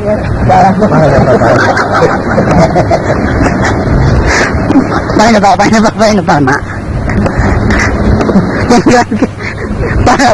போன கேக்குது. இவனு சொல்றான்னு தெரியல, அந்த முருகனை சொல்றான்னு தெரியல. அவர் தான் குள்ள மாய்க்கிறே வர்றாரு. இங்க எங்க அவர் பாய போறது? இன்னொருத்தவன் தான் அரோகரா. என்ன அவனுக்கு கேள்வி? இவ்வளவு நடக்கக்கூடிய தத்திரத்துக்கு காரணம் என்னன்னு கேட்டா, புறத்துல பலன் எதிர்பார்க்கிறோம். அப்பெல்லாம் நாங்க பலன் எதிர்பார்க்கக்கூடாதுங்களா? பலன் எதிர்பார்க்கலாம், தப்பு கிடையாது. பலன் இல்லாத ஸ்லோகத்தை சொன்னீங்கன்னா 2 சைமல்டேனியஸா 2 வேலை நடக்குது. என்னது? ஆன்மீகத்தை உணர்ற மாதிரியும், அடுத்து உங்களுக்கு புறத்தினால் எதிர்பார்க்கக்கூடிய பலன் வந்து சேருது. அவ்வளவுதான். அதாவது பாத்தீங்கன்னாக்கா, புறத்தையும் அகத்தையும் தெளிவுபடுத்துறது ஸ்லோகம். ஸ்லோகங்கள் சில ஸ்லோகங்களுக்கு புறத்தினால நல்ல பவர். சில ஸ்லோகங்களுக்கு அதே ஸ்லோகத்தை கொஞ்சம் வடிச்சு பாத்தீங்கன்னாக்கா அகத்தினால அவ்வளவு நல்ல பலன். இப்ப நம்ம இதுல பாஞ்சாலியா சொன்னது அந்த ஸ்லோகம், சூரியனை பார்த்து சொன்னது பாஞ்சாலியா குந்தியா? குந்தி தேவி சொன்னாங்க. சூரியனுக்கோசம் ஒரு மந்திரத்தை சொன்னாங்க. அது ஒரு மகான் கொடுத்தாரு, அதை சொன்னாங்க. சொன்னதன் விளைவா கர்ணன் பிறந்தது. கர்ணன் பிறக்கிறச்சே கண்ணனும் கூட பிறந்தார் இல்லையா?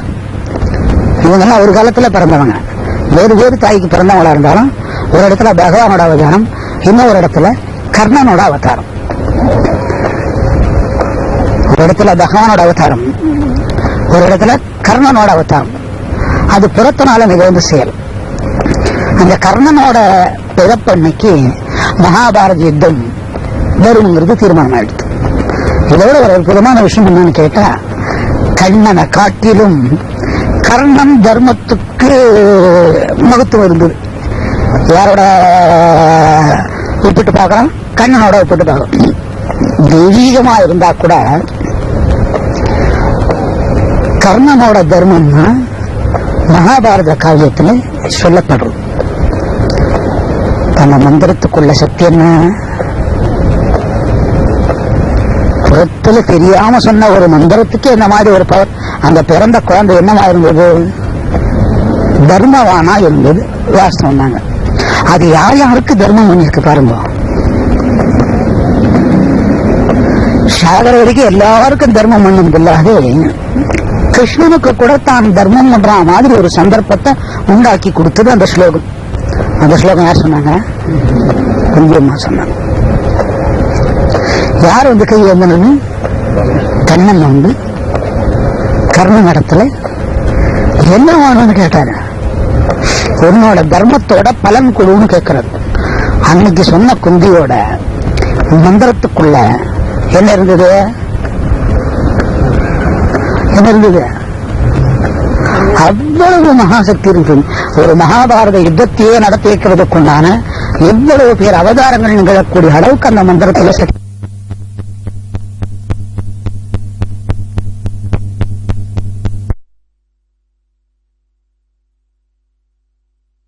நான் அக்கறைக்குதான் சேர்க்கிறேன், நீ அதுக்கப்புறம் இருக்கிற ஆன்மீகத்துக்கு சேர்த்துற. இதுல பாருங்க, மந்திரமே கிடையாது. நினைவும் அந்த எழுத்து மானசீகமா, எழுத்து எப்படி எழுதுறதுன்னு கூட தெரியாது. மானசீகமா தெய்வீகமா இருக்கக்கூடிய எழுத்துகளுக்கு எழுத்தே தெரியாது. ராமான்னு சொன்னாங்க. அந்த மாதிரி தெய்வத்தோட ஸ்லோகத்தை புறக்கரண செயல்களுக்கு மாற்றப்படுற போது என்னவாகுது? மந்திரம் மாந்திரிகமா மாறுது. அதே மாந்திரிகத்தை நகக்கரணம் முடிக்கிற வண்ணம் பண்ணா மந்திரம் ஸ்லோகா ஜபம். அதுதாங்க உங்களுக்கு 1.25 வரி, மிஞ்சி போனா 2 1.25 வரி. பகவத்கீதை 1.25 வரி எழுதின திருவள்ளுவர் பாருங்க. என்னமோ திருக்குறள் எல்லாம் சொல்லிக்கிறாங்க. 1330 பாட்டு. கரெக்டா ஒருத்தன் திருக்குறள் வாசிச்சான்னா எல்லாத்தையும் அவுத்து போட்டு போயிடுவான். அதாவது விட்டு கோமனம் கூட கட்டிக்க மாட்டானுங்க. எதை வாசிச்சா? திருக்குறள். ஒவ்வொரு அதிகாரத்துக்கு இத்தனை பாட்டுன்னு பிரிச்சு வச்சிருக்காரு. இந்த பாட்டு எங்க கத்துக்கணும்னு கேட்டாங்களாம். தாயோட கர்ப்பத்துல வாசி யோகம் பண்ணி கத்துக்கிட்டேன்னாலாம். தாயோட வாசி யோகம் கர்ப்பத்துல எப்படி பண்ணேன்னு கேட்டாங்களாம். கருவா விதையா இருக்கிற காலத்துல அந்த ஜலத்துல கத்துட்டேன்னா. இது அரங்கேற்றம் பண்ணலான்னு கேட்டாராம். எழுதிருத்தான் என் வேலை, அரங்கேற்றம் என்னோட வேலை இல்லை, அவன் அரங்கேற்றம் பண்ணிப்பான்னாராம். ஏன் 1.25 வரி எழுதினா? முதல் வரி புறம், 2வது வரி அகம். அகத்தை நிறைய சொல்லணுமேனு கேட்டாங்களாம். இல்லைங்க, புறத்தை நிறைய சொல்லியிருக்கிறேங்க, அகத்துல ஒரு பாதியை கட் பண்ணிட்டேன். 1.5 வரி 1.25 வரி. அகத்தை சொன்னா எடுத்த உடனே கேட்க மாட்டான். அதனால புறத்தை முதல் வரியில வச்சுட்டு அகத்தை 2வது வரியில வச்சேன். இது இலக்கணமாகவும் உங்களுக்கு வரும், இலக்கியமாகவும் வரும், நாகரீகமா கூட சொல்லலாம். என்னன்னுட்டு திரு குறள் அப்படின்ட்டு. இத சாமிக்கு எடுத்துக்கலாம், சாமி இல்லைன்றதுக்கும் எடுத்துக்கலாம். அதனால 1.25 வரி எழுதிட்டார். 1.25 வரியில முதல் வரி நமக்கு, 2வது வரி அந்த முதல் வரியோட கருத்திற்குள்ள இருக்கிற தெய்வீகம். தமிழ்ல கூட இந்த மாதிரி எழுதியிருக்கிறாங்க. ஒருத்தர் பாருங்க 4 அடியாருன்னு சொல்றாங்க. எத்தனை அடி? 80 அடி வச்ச 80 வரி எழுதுனா படிப்பானே? 1.5 வரிக்கு எழுதும் போது அகரம் முதல்ல என்ன சொல்லும் போதே தீங்கிட்டு இருப்பான் இல்லையா? தெய்வீகத்துல ஒரு பேரும் பிடிச்சு எப்படி வந்தது? என் இக்கண்ணாவை முதல்ல எழுத்தா வைக்கிறது, என் காணாவை முதல்ல எழுத்தா வைக்கிறது, ஏன் வானாவில முதல் எழுத்தா வைக்கிறது, ஆனாவை கொண்டு வந்து போட்டாரு பாருங்க. அப்போ இந்த ஸ்லோகங்கள்லாம் மாந்திரிகமா மாற்றப்படும் போது அதனோட செயலுக்கு தகுந்த மாதிரி அதே தெய்வம் பலன் கொடுக்கும். உதாரணத்துக்கு அதே ஸ்லோகத்தை தான் சங்கராச்சாரியார் சொன்னாரு. காமாட்சி வந்தா அதே ஸ்லோகத்தை தான் பயலேவி சொன்னாரு, பைரவியா வந்தாங்க. அதே ஸ்லோகத்தை தான் காபாலி சொன்னா, காளியா வந்து கொண்டுட்டான். ஸ்லோகம் எது? வெறும் காளி காளின்னு சொல்லிட்டு இருந்தா கூட என்ன ஆயிடும்? காபாலியை தாண்டி பைரவரை தாண்டி நீ சங்கரவா ஆயிடும். ரொம்ப நேரம் ஸ்லோகத்தை படிக்க முடியாது. அதனால 2 எழுத்து ராமன், அதனால 2 எழுத்து காளி. நாராயணான்னு சொன்னா மூச்சு நின்றுபடுங்க, நமோ நாராயணன் சொன்னா அப்படியே நின்று போயிடுவான். அதனால ஒரே எழுத்து ஓ. 2 வாய் இப்படி கூந்து இம் ஓ ஓங்காரம். அகாரம் குயிற போது மகாரம், அகாரம் குயிற போது உகாரம், முடிகிற போது மகாரம். ஓ இதாவது மனுஷன் சொல்லுவாங்க கேட்கறீங்களா? காரணம் என்ன? மந்திர ஸ்லோகம் மாந்திரிகமா மாற்றி பலன் வர்றது. சரி, அப்படியாவது நீ தெய்வத்தை தெரிஞ்சுக்கோ அப்படின்னு சொல்லிட்டு இருந்தா ஸ்லோகங்கள் வடிக்கப்பட்டது. இந்த ஸ்லோகத்தோட அர்த்தம் என்னன்னா ஒரு தெய்வீகத்தோட சுருக்கம். என்ன படத்துக்கு போயிட்டு வந்தீங்க அப்படின்னா தெரியாது. எங்கெங்க போயிட்டு வந்தீங்க? அன்பேவா. நீ உடனே என்ன பண்ணீங்க? நான் யாரையும் கூப்பிடுங்க அன்பேவான்ட்டு. நீங்க சுருக்கமா தெருவில் போய் நின்று அன்பேவான்னு கூப்பிட்டா என்ன ஆக? யார பார்த்துடா அன்பேவான்னு கூப்பிடுற அந்த ஒரு அறை விடுவாங்க. நீங்க அதே அன்பேவா போன என்ன அர்த்தம்?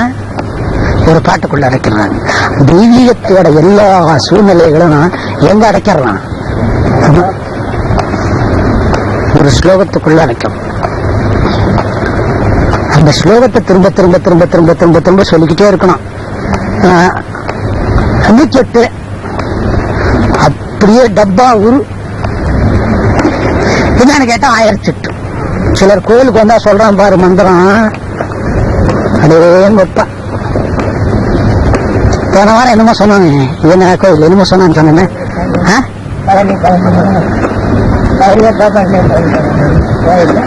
ஆமா, என் காதுக்கு என்னமோ கேட்டதா சொன்னேன்.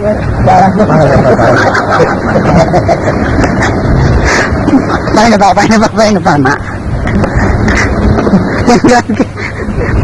பாப்போன்னு கேக்குது. இவனு சொல்றான் கேட்கல, அந்த முருகனை சொல்றான் கேள்வி. அவர் தான் குள்ளமாயிக்கினே வர்றாரு. இங்க எங்க அவர் பாய போறது? இன்னொருத்தவன் தான் அரோகரா. என்ன அவனுக்கு கேள்வி? இவ்வளவு நடக்கக்கூடிய தப்பிடத்துக்கு காரணம் என்னன்னு கேட்டா, பிறப்பில பலன் எதிர்பார்க்கிறோம். அப்பெல்லாம் நாங்க பலன் எதிர்பார்க்கக்கூடாதுங்களா? பலன் எதிர்பார்க்கலாம், தப்பு கிடையாது. பலன் இல்லாத ஸ்லோகத்தை சொன்னீங்கன்னா ரெண்டு சைமல்டேனியஸா ரெண்டு வேலை நடக்குது.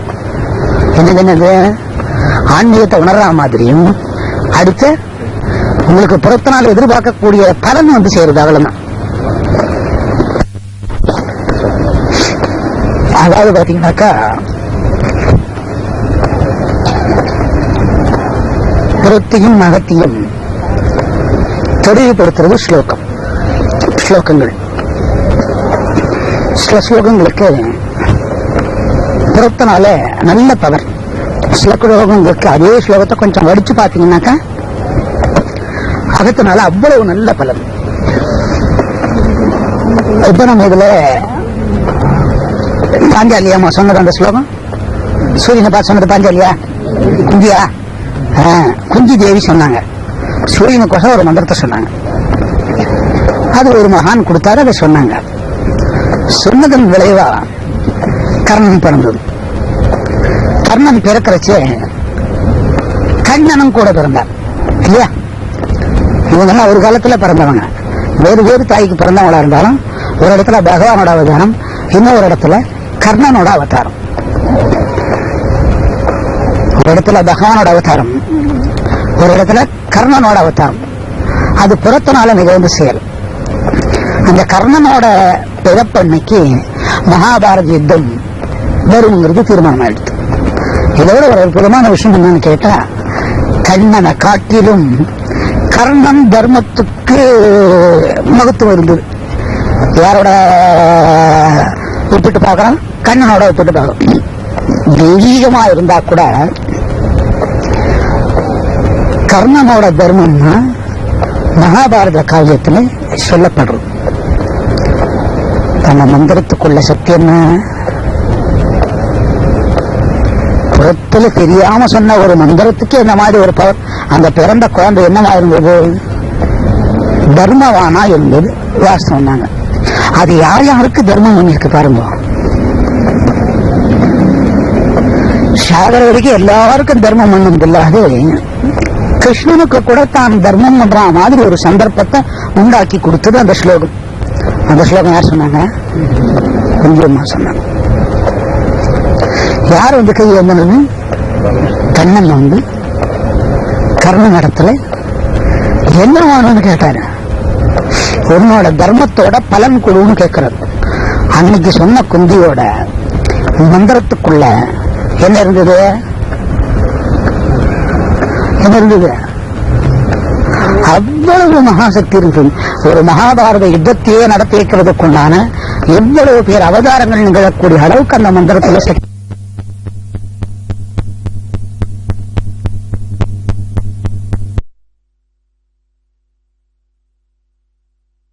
எதிர்பார்க்கலாம், தப்பு கிடையாது. பலவில்லாத ஸ்லோகத்தை சொன்னீங்கன்னா ரெண்டு சைமல்டேனியஸா ரெண்டு வேலை நடக்குது. என்னது? ஆன்மீகத்தை உணர்ற மாதிரியும் அடுத்து உங்களுக்கு புறத்தினால் எதிர்பார்க்கக்கூடிய பலன் வந்து சேருது. அவ்வளவுதான். அதாவது பாத்தீங்கன்னாக்கா, புறத்தையும் அகத்தையும் தெளிவுபடுத்துறது ஸ்லோகம். ஸ்லோகங்கள் சில ஸ்லோகங்களுக்கு புறத்தினால நல்ல பவர். சில ஸ்லோகங்களுக்கு அதே ஸ்லோகத்தை கொஞ்சம் வடிச்சு பாத்தீங்கன்னாக்கா அகத்தினால அவ்வளவு நல்ல பலன். இப்ப நம்ம இதுல பாஞ்சாலியாமா சொன்னது அந்த ஸ்லோகம், சூரியனை பார்த்து சொன்னது பாஞ்சாலியா குந்தியா? குந்தி தேவி சொன்னாங்க. சூரியனுக்கோசம் ஒரு மந்திரத்தை சொன்னாங்க. அது ஒரு மகான் கொடுத்தாரு, அதை சொன்னாங்க. சொன்னதன் விளைவா கர்ணன் பிறந்தது. கர்ணன் பிறக்கிறச்சே கண்ணனும் கூட பிறந்தார் இல்லையா? இவங்கெல்லாம் ஒரு காலத்துல பிறந்தவங்க, வேறு வேறு தாய்க்கு பிறந்தவங்களா இருந்தாலும் ஒரு இடத்துல பகவானோட அவதாரம், இன்னொரு இடத்துல கர்ணனோட அவதாரம். ஒரு இடத்துல பகவானோட அவதாரம், ஒரு இடத்துல கர்ணனோட அவதாரம். அது புறத்தினால நிகழ்ந்த செயல். அந்த கர்ணனோட பிறப்பன்னைக்கு மகாபாரத யுத்தம் வருங்கிறது தீர்மானம் ஆயிடுது. இதோட ஒரு அற்புதமான விஷயம் என்னன்னு கேட்டா, கண்ணனை காட்டிலும் கர்ணன் தர்மத்துக்கு மகத்துவம் இருந்தது. யாரோட ஒப்பிட்டு பார்க்கலாம்? கண்ணனோட ஒப்பிட்டு பார்க்கலாம். தெய்வீகமா இருந்தா கூட கர்ணனோட தர்மம்னா மகாபாரத காவியத்துல சொல்லப்படுறது. நம்ம மந்திரத்துக்குள்ள சக்தி என்ன? புறத்துல தெரியாம சொன்ன ஒரு மந்திரத்துக்கு இந்த மாதிரி ஒரு பவர். அந்த பிறந்த குழந்தை என்னவா இருந்தது? தர்மவானா இருந்தது. வாஸ்தவம் தாங்க. அது யார் யாருக்கு தர்மம் பண்ணிருக்கு பாருங்க.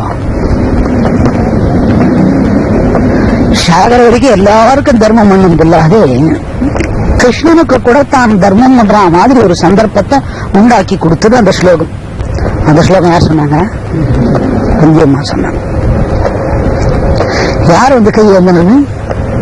கண்ணன் வந்து கர்ணன் இடத்துல என்ன வேணும்னு கேட்டாரு. உன்னோட தர்மத்தோட பலன் கொடுன்னு கேட்கிறார். அன்னைக்கு சொன்ன குந்தியோட மந்திரத்துக்குள்ள என்ன இருந்தது? என்ன இருந்தது? அவ்வளவு மகாசக்தி இருந்தது. ஒரு மகாபாரத யுத்தத்தையே நடத்தி வைக்கிறதுக்குண்டான எவ்வளவு பேர் அவதாரங்கள் நிகழக்கூடிய அளவுக்கு அந்த மந்திரத்துல சக்தி.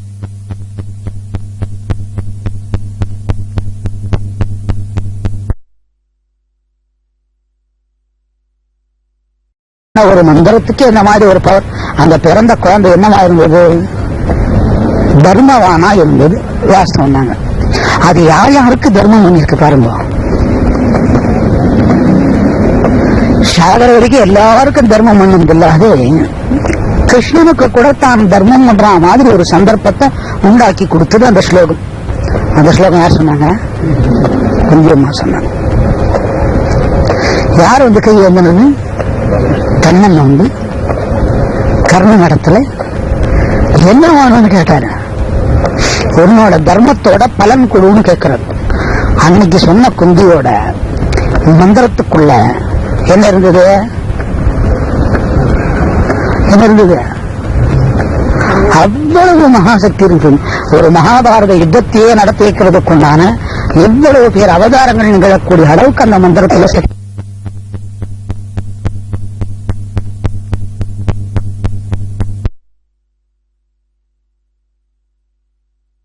என்ன இருந்தது?